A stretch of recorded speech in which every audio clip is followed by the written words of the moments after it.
So, good afternoon, my dearest cast. Welcome to the AGRF 2021 Lounge. P.S. Boga, welcome as well. James Nyoro, and all other dignitaries and partners, of course.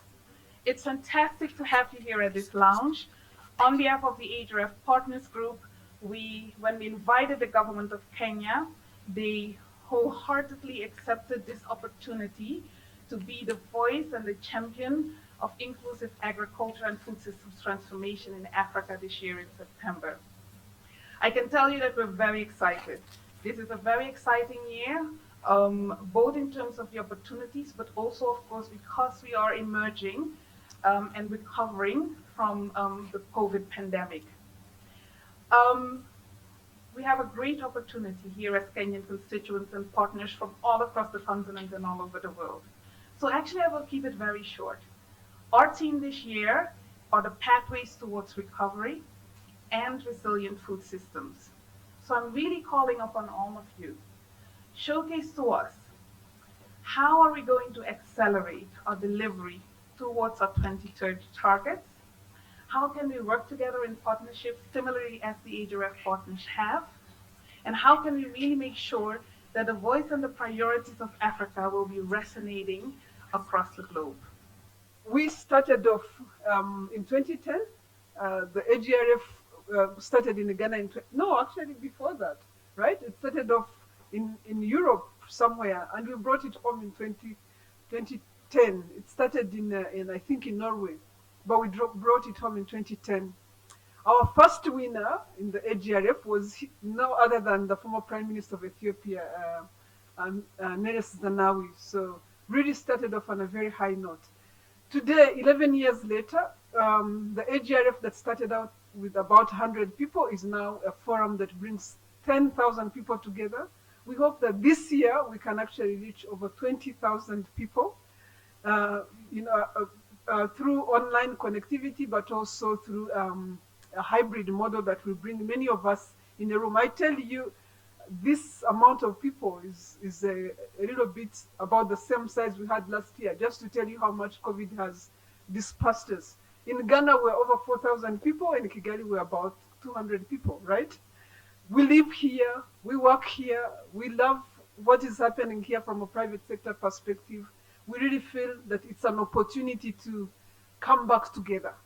And we look forward to really having a major global campaign. We have since evolved the AGRF into many pieces. We now have a deal room, we now have a ministerial round table, we now have Generation Africa, we have the Africa Food Prize. These are all pieces of the AGRF and many more. We are going to have the Value for Her during the AGRF for the first time this year. So really different pieces that bring out the character of the continent we are trying to build. 70% of our people are farming. 60% of our women live in agriculture, are farming. And we are not making enough out of this. Yet, every time we invest 10%, we impact our GDPs by about 6% or more, and we reduce poverty by 7%.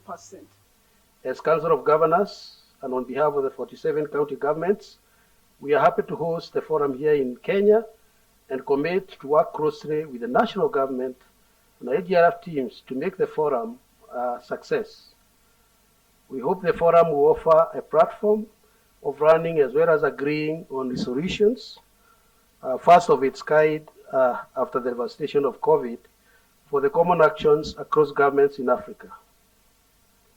As we all know, agriculture still remains such an important sector in our economies, and therefore it is of paramount importance to have a coherent policy and legal framework that will enable players in the sector to undertake their mandate or activities with less challenges and also create a conducive environment for trade across Africa. It is indeed sad to note, even without COVID, that Africa remains a net importer of food, thereby exporting wealth and importing poverty. Evidence shows that production of major food commodities have been stagnating, if not declining, against a backdrop of rapidly increasing population. However, as a Council of Governors, we note that there has been several successes. The question we've been having as a Council of Governors is how we scale the successes that we see. And even as we scale them, the challenge is how we replicate those successes across our 47 counties. That is going to be a critical issue as we host this AGRF. So this widening gap, of course, has created bigger problems, including high food prices, making our economies less competitive. We, as the Council of Governors in Kenya, will be discussing with you because we have made several commitments.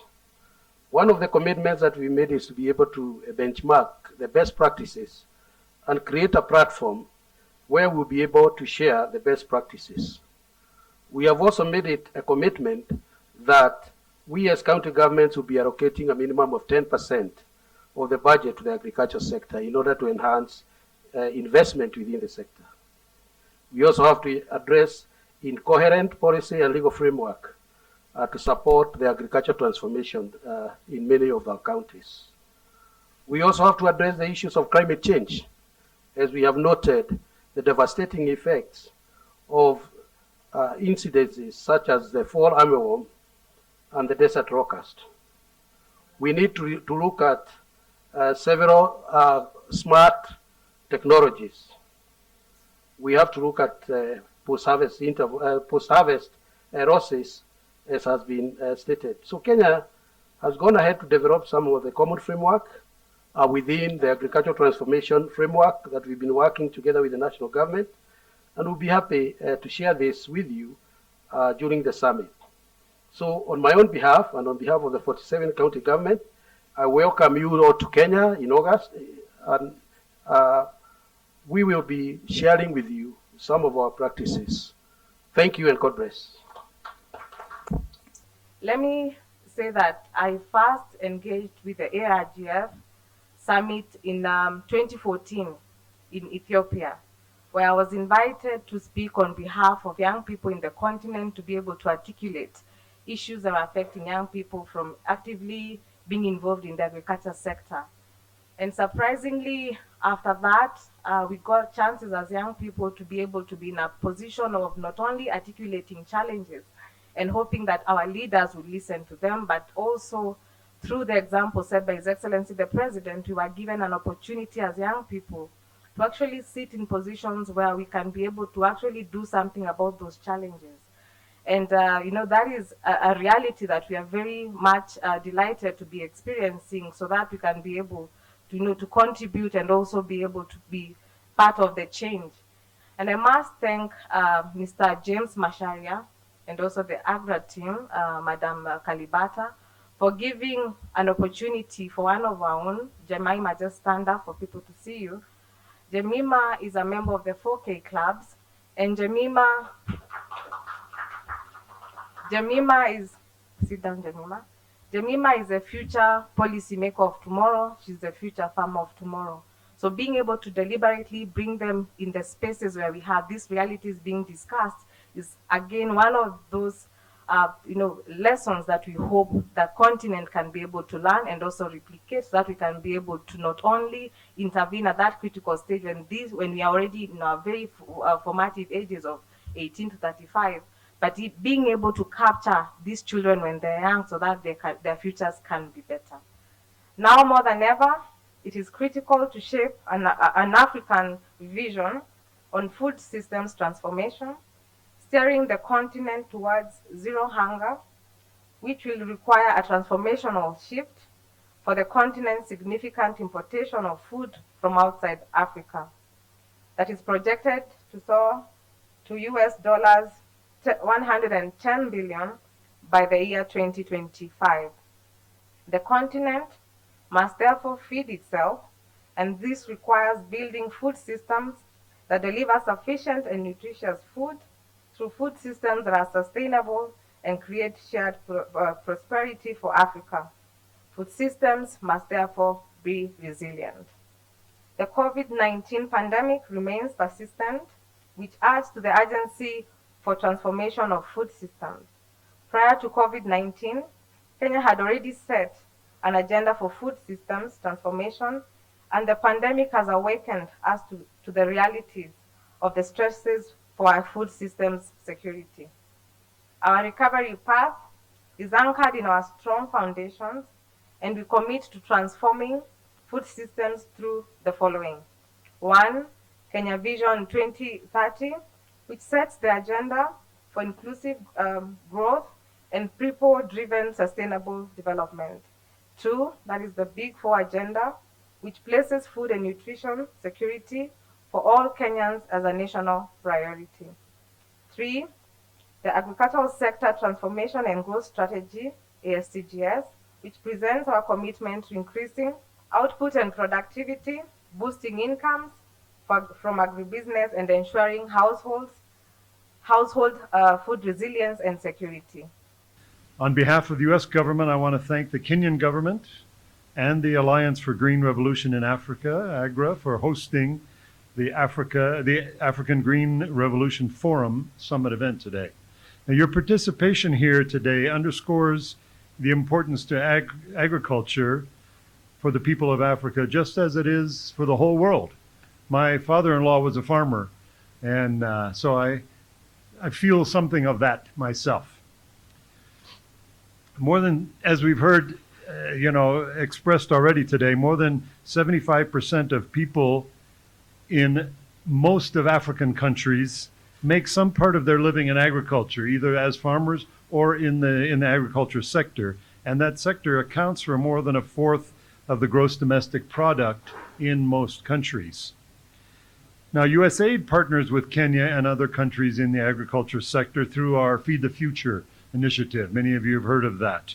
Feed the Future is the U.S. government's global hunger and food security initiative, which works hand in hand with partner countries to develop agriculture sector and strengthen food security to break that vicious cycle of poverty and hunger that we've heard about. USAID has partnered with AGRA from the time of its formation to transform African agriculture from a subsistence model to a commercial model, enabling and encouraging the private sector to support strong businesses that improve the livelihood of the continent's farmers and create more employment, economic and business opportunities across the continent. Now, at USAID, we believe that resilient food systems, as is in the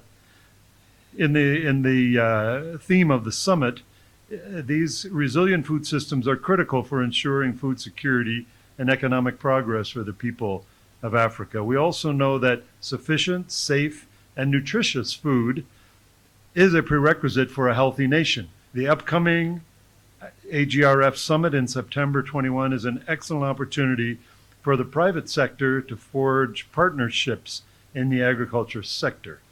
And the theme of the summit, Pathways to Recovery and Resilient Food Systems, is very timely.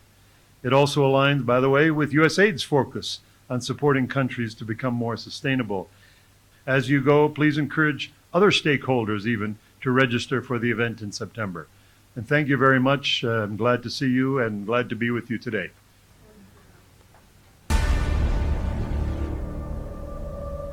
We could count down to make it more dramatic. 5, 4, 3, 2, 1, AGRF!